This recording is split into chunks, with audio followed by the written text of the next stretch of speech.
오늘부로 산상수훈의 말씀을 이제 드디어 마무리를 짓게 됩니다. 작년 4월부터 이게 첫 마태복음 5장 1절을 시작을 했더라고요, 보니까.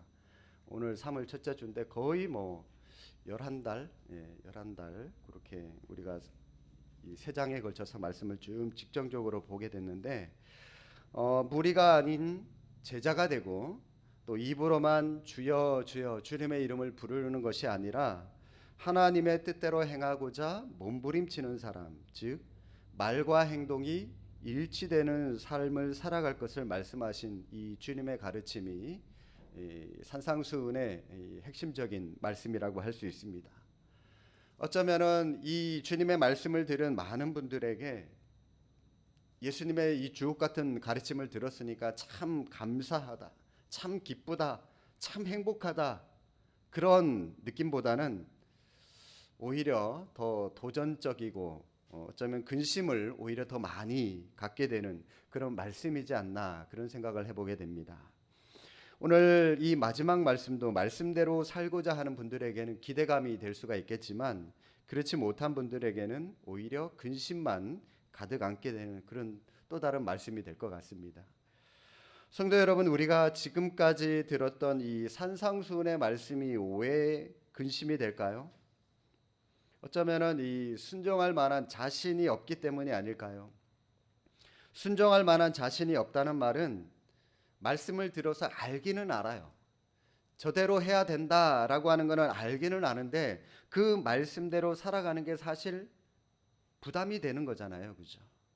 왜냐하면 말씀대로 했다가 손해보는 것은 아닌지, 말씀대로 했다가 내가 사회 사람들로부터, 직장인들로부터, 다른 내 동료들로부터 손가락질 받는 것은 아닌지, 그게 두려우니까 하나님의 말씀에 우리가 우선적으로 두고 순종하지 못하는 거 아닐까요? 그러나 주님은 계속해서 우리에게 말씀하세요. 실천하지 않는 말씀은 아무 소용이 없다. 오늘 이 결론의 부분에 말씀되어 이것을 한결같이 우리에게 말씀하고 있는 겁니다. 실천하라는 겁니다. 들은 말씀 그거 가지고 너의 마음에 두지 말고 그대로 행동하라는 거죠. 말씀을 우리가 듣는 것만으로도 끝나면, 아니 말씀을 우리가 마음으로 믿는 것만으로라도 끝나더라도 이 말씀이 우리에게 부담이 되거나 우리를 괴롭게 하는 그런 말씀이라고 받아들이지 않을 텐데, 하나님은 말씀에 대한 순종으로 하나님의 뜻대로 행한 대로 우리를 심판하겠다라고 말씀하고 있기 때문에 주님이 가르쳐 주신 그 말씀이 우리에게 부담이 되는 것은 사실입니다. 다시 말씀드리지만 산상수훈은 세상의 모든 사람들에게 전부 다 해당이 되는 말씀이 아니라고 말씀을 드렸습니다. 주님을 따르겠다는 소수의 사람들, 제자들에게만 적용이 되는 말씀이 이 산상수훈의 말씀입니다. 불신자들, 무리들에 해당된다라고 하는 사람들, 주님의 말씀대로 살겠다는 마음이 전혀 없는 사람들은 그냥 한쪽 귀로 듣고 한쪽 귀로 흘려보내도 상관없어요. 듣지 않으셔도 됩니다.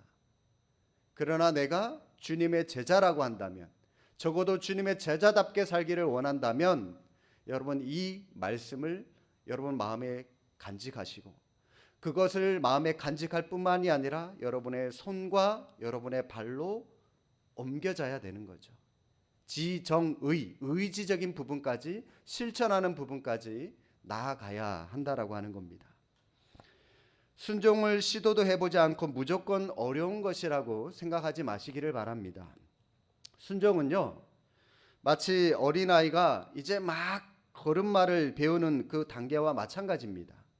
걸을 수 없을 것 같고 걷다가 넘어지고 또 한 발자국 걷다가 또 넘어지고 수도 없이 넘어지기를 반복하지만 어느 순간에 그 아이가 아장아장 걸어다니고 있는 그 모습과 마찬가지입니다. 순종이 그것과 같아요. 때로는 내 경험이나 상식에서 벗어나는 일에 순종할 것을 요구하면은 이거 정말 해도 될까? 마음이 불안해요. 어떤 때는 말도 안 되는 순종을 하나님께서 우리에게 요구하시게 되면 화가 날 때도 있어요. 하나님 정말 이것까지 해야 됩니까? 화가 날 수도 있어요. 하지만 여러분, 그런 여러 단계를 우리가 극복하고 나면 걷게 된 아기가 기어 다니는 것보다 더 걷는 게 편안하구나. 그 아이가 그것을 느끼는 것과 마찬가지로 순종하면 불순종하는 것보다 훨씬 더 큰 평안함이 여러분 마음 가운데 찾아올 수 있게 된다는 겁니다. 순종의 기쁨을 맛본 자들에게는 또 다른 순종이 기다려져요. 왜요? 순종하니까 걸으니까 뛰는 거예요. 이 한 단계 한 단계 걸어가니까 나한테 더 뭔가가 더 성장하는 게 있구나. 그것을 깨달으니까 순종도 마찬가지입니다. 작은 거 순종했더니 하나님께서 더 큰 거 주시고, 그거 순종했더니 또 더 큰 거 주시고, 더 큰 축복들이 나에게 오는 겁니다. 이렇게 순종의 내공이 쌓이다 보면은 어느 순간에 내가 엄두도 내지 못했던 위대한 순종의 자리까지 나아가는 모습을 여러분 스스로가 발견하게 될 겁니다. 오늘도 하나님께서 여러분의 삶에 주신 작은 일에 순종하며 여러분의 영적 내공을 쌓아가시기를 주님의 이름으로 축복합니다. 오래전에 이 국민일보에서 읽은 그 재미있는 이야기가 하나가 있는데, 스코틀랜드 호수에서 작은 배로 승객을 실어 나르는 한 늙은 뱃사공이 있었다고 그럽니다. 그 노인이 젓고 있는 배의 한쪽 노에는 있죠. 노에는 이 믿음이라고 하는 글자가 적혀 있고, 또 다른 한쪽 노에는 실천이라고 하는 글자가 적혀 있었다고 그럽니다. 그러자 이것을 이상하게 여긴 그 젊은 관광객이 뱃사공에게 물었어요. 아니 선장님, 이 노에 새겨진 이 글씨의 의미가 무엇입니까? 라고 물었더니 노인이 믿음이라고 하는 그 노만 힘껏 저었어요. 그랬더니 여러분 배가 어떻게 됐을까요? 배가 원을 그리면서 제자리만 뺑글뺑글 도는 거죠. 계속해서. 이번에는 믿음은 놔두고 실천이라고 하는 노만 또 이래 한쪽만 또 계속 저었대요. 어떻게 됐을까요? 이번엔 역시 반대 방향으로 또 그 배가 원을 그리면서 제자리만 뺑글뺑글 맴돌 뿐이었습니다. 이번에는 두 개의 노를 함께 저었습니다. 배는 그제서야 물살을 가르면서 앞으로 쭉쭉 뻗어 나갈 수가 있었죠. 노인이 승객을 향해서 씩 웃어줍니다. 여러분 뭘 의미하는지 아시죠? 기독교인의 삶도 이것과 마찬가지입니다. 믿음만 가지고는 앞으로 못 나가요. 그냥 제자리예요. 실천만 가지고도 앞으로 못 나가요. 그냥 제자리만 뺑글뺑글 도는 겁니다. 믿음 없는 행위, 반대로 행위 없는 믿음, 모두 다 제자리를 맴도는 이 배와 같을 뿐입니다. 신앙이 성장하지 않고 신앙이 절대로 자라나지 않습니다. 신앙은 반드시 믿음과 실천이 함께 가야 되는 거예요. 실천과 믿음이 함께 가야 되는 겁니다. 그래서 우리가 주님의 제자라면 우리에게 정말로 필요한 것은 믿음 플러스 실천입니다. 행함이 없는 믿음은 말장난에 불과할 뿐이에요. 아니 목사님, 저 예수님 믿는다니까요. 교회에 꼭 가야 됩니까? 예, 와야 돼요. 믿음 있다면 교회에 오시는 그 믿음을 행동으로 보여주셔야 돼요. 그 행동이 없이 믿는다는 거 거짓말입니다. 사랑하는 남녀가 있죠. 나 너 사랑해, 나 너와 결혼하고 싶어. 말로는 사랑을 고백을 했는데 행동으로는 사랑하는 그 여자와 데이트도 안 해요. 영화도 안 봐요. 무시해요. 그게 사랑하는 행위인가요? 사랑하는 행위라고 할 수 없어요. 사랑한다고 고백했으면 그 고백에 맞게 데이트도 하고 놀이동산도 같이 가고 식사도 같이 하고 같이 있어야 되잖아요. 그죠? 그게 사랑이잖아요. 제가 좋아하는 기독교 작가들 중에 후안 카를로스 오르티즈 목사님이 계십니다. 제자입니까? 라고 하는 책, 베스트셀러죠. 그 책을 통해서 많은 분들에게 도전을 주신 분인데, 아르헨티나에서 성공적인 사역으로 부흥을 경험하고 있던 이 목사님에게 한 기자가 이런 질문을 했습니다. 목사님이 목회하시는 교회가 부흥이 되어서 참 좋겠습니다. 그렇게 기자가 얘기를 했더니 그때 목사님이 이런 대답을 했다고 합니다.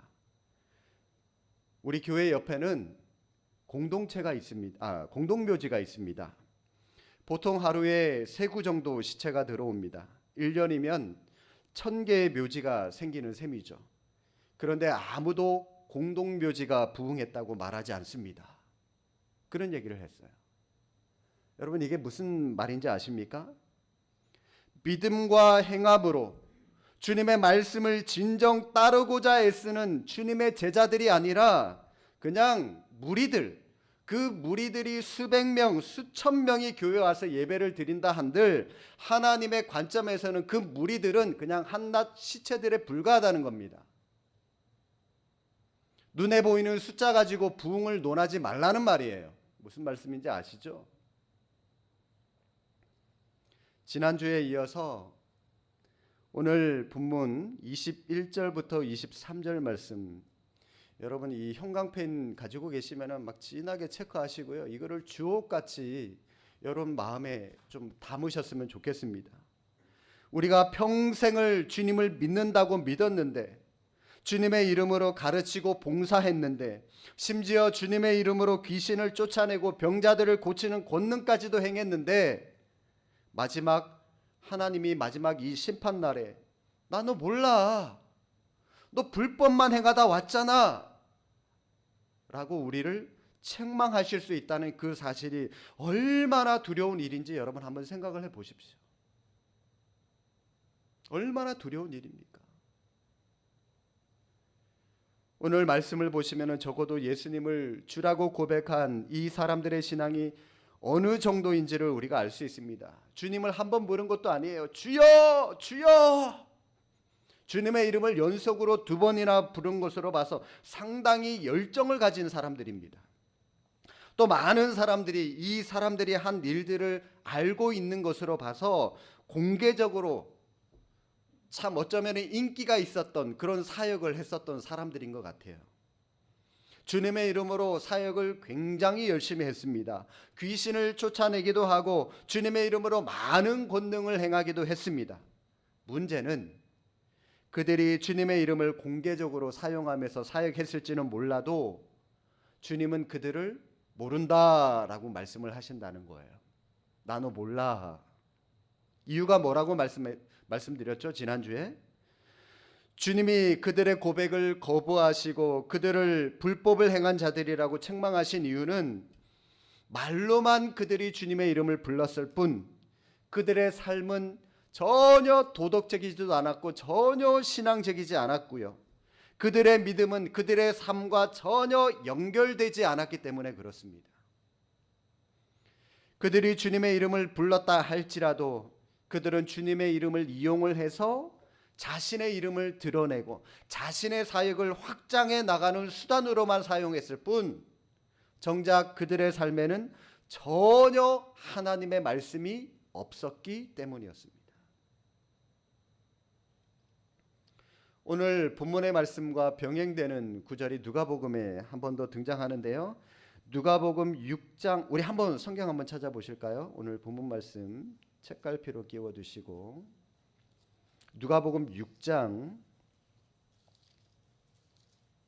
46절입니다.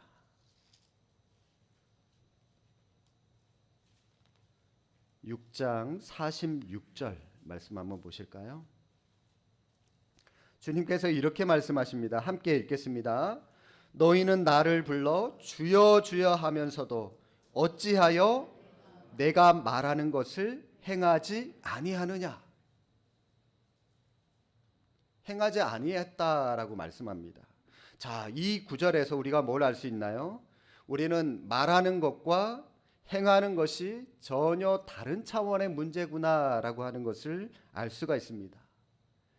이 사람들이 주님을 찾고 주님의 이름을 불렀을지는 모르지만 그들의 삶은 전혀 선하지도 않았고 악했습니다. 이런 사람들이 하나님의 뜻대로 제대로 행하지 않은 이런 사람들이 주님의 이름을 부르는 것이 주님 앞에서 무슨 의미가 있겠습니까? 그러니까 주님이 나 너 몰라 이렇게 말씀하실 수밖에 없는 거죠. 그러면 사랑하는 성도 여러분, 우리의 신앙이 무의미하고 헛된 것으로 끝나지 않기 위해서 참으로 지혜로운 사람이 되기 위해서 우리는 어떤 삶을 살아야 될까요? 오늘 이 말씀의 전반부가 말하는 것과 행하는 것, 이것이 서로 대조가 됐다면 후반부에는 듣는 것과 행하는 것, 이것이 대비시켜서 말씀하고 있는 말씀입니다. 다시 본문으로 돌아오셔서 24절 말씀을 보시면은 듣고 행하는 자라고 하는 말이 나오죠. 26절에 보니까 듣고 행하지 않는 자가 나옵니다. 자, 둘 다 똑같이 듣기는 들었어요. 근데 한 사람은 행했어요. 들은 대로 행했고요. 또 다른 한 사람은 듣기만 하고 행하지 않았습니다. 자, 이 두 사람의 어떤 차이가 있었는지 오늘 말씀을 보십시오. 오늘 말씀은 우리에게 너무나도 잘 알려져 있는 비유의 말씀입니다. 말씀을 듣고 행하는 자는 마치 반석 위에 집을 지은 자와 같고, 말씀을 듣고도 행하지 않은 사람은 모래 위에 집을 지은 어리석은 사람과 같다라고 말씀합니다. 겉으로는 별로 차이가 없어요. 많은 사람들이 그냥 겉모습만 보고는 그 차이를 구별할 수 없고요. 얼마든지 속을 수 있습니다. 그런데 비가 내리고 창수, 홍수로 여러분 보시면 됩니다. 다른 말로 홍수가 나고 바람이 불면 비로소 그 집의 진가가 차이가 날 수밖에 없게 되는 거죠. 오늘 본문에서 반석 위에 집을 지은 사람을 지혜로운 자라고 말하는데요. 이 사람이 오늘날 우리 한국 교회 버전으로 보면은 참 신자라고 말할 수 있고요. 모래 위에 집을 지은 사람을 어리석은 사람이라고 말하는데, 이 사람을 우리는 거짓 신자라고 보시면 됩니다. 모래 위에 집을 지은 사람은 쉽게 그리고 빨리 집을 짓고 싶어 합니다. 그래서 이 사람들은 과정을 무시해요. 자기가 지은 집이 10년이나 20년 후에 어떻게 될지 전혀 생각하지 않기 때문에 그냥 모래 위에 집부터 빨리 지어버리자, 그런 어리석은 행동을 하는 사람입니다. 이 사람은 그냥 집이라고 하는 그냥 모양만 갖춰놓으면 되는 거예요. 반면에 반석 위에 집을 짓는 사람은 어떻게 하면 집을 이왕이면 오랫동안 견고하게 보존할 수 있을까, 이것을 생각하면서 집을 짓기 때문에 기초를 깊이 팝니다. 그리고 섬세한 과정을 거칩니다. 그러면서 서서히 튼튼하고 단단한 집을 지어갑니다. 그렇기 때문에 결론적으로 웬만한 자연재해에 끄떡도 하지 않습니다. 외형만 놓고 보면은 교회 안에 있는 참신자와 거짓신자를 구별하기가 쉽지 않습니다.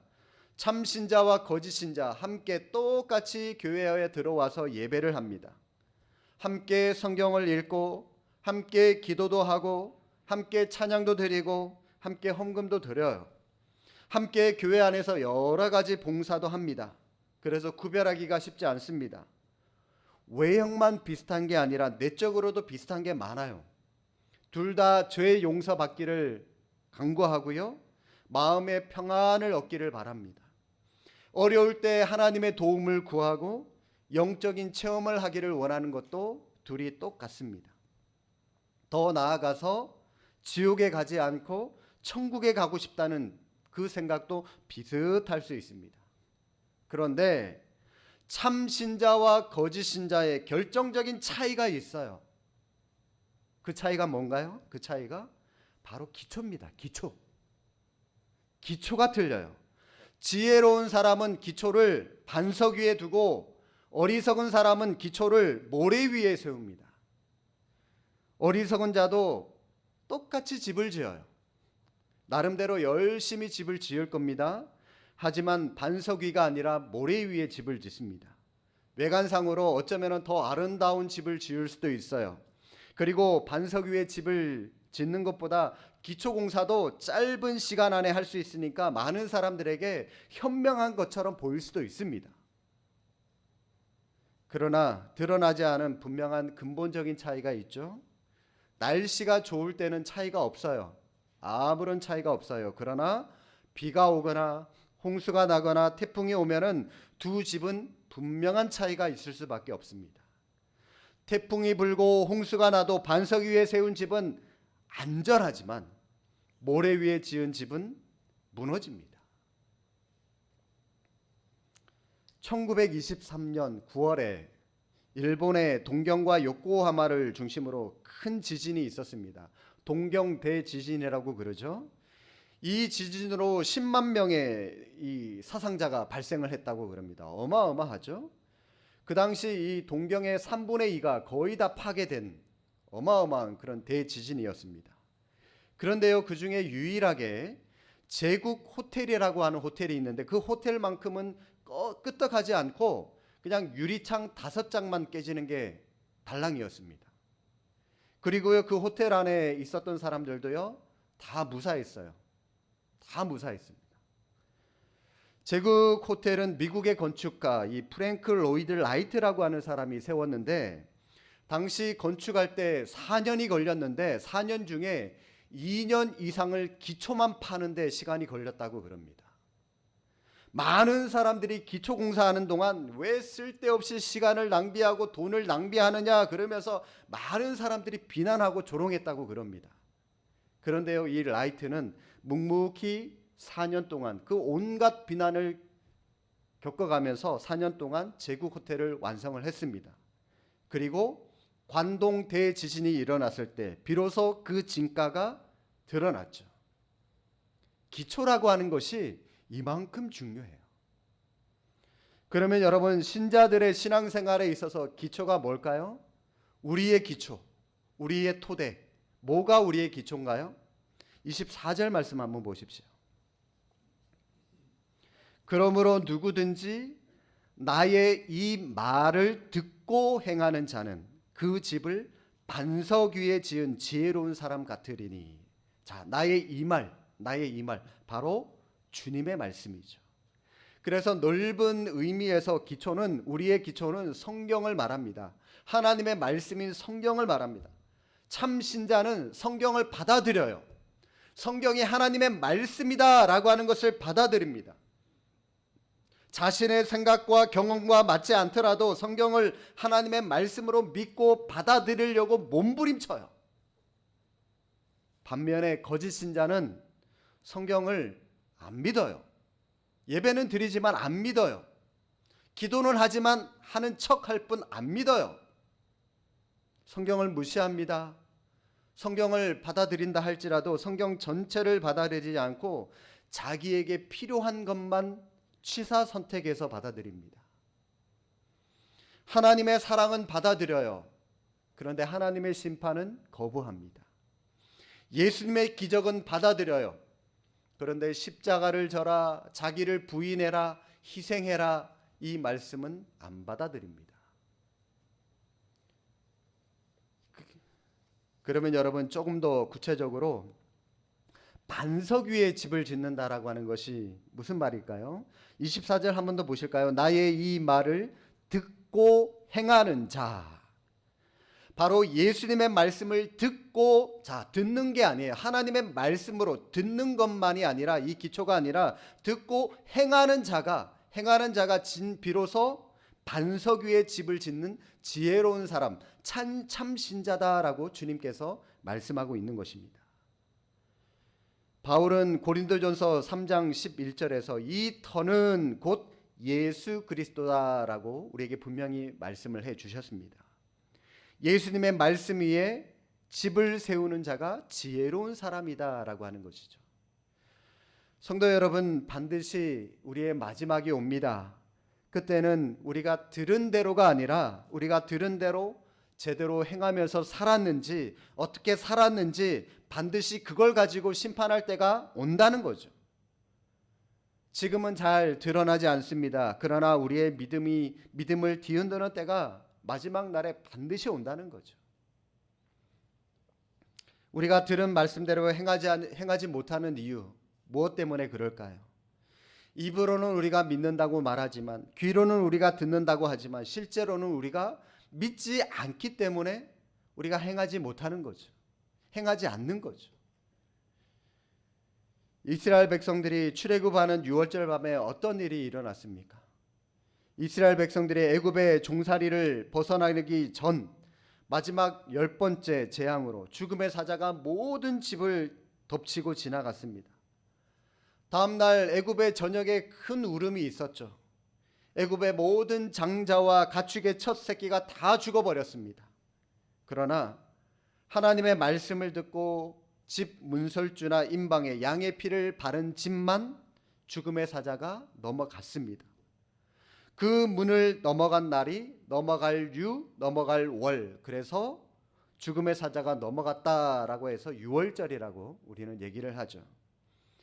그런데 여러분, 저는 이렇게도 생각이 들어요. 그날 밤에 분명한 말씀과 분명한 경고의 그 음성이 있었지만, 모세의 경고가 있었지만, 양의 피를 바르지 않은, 행하지 않은 사람들이 분명히 있었을 거라는 말이죠.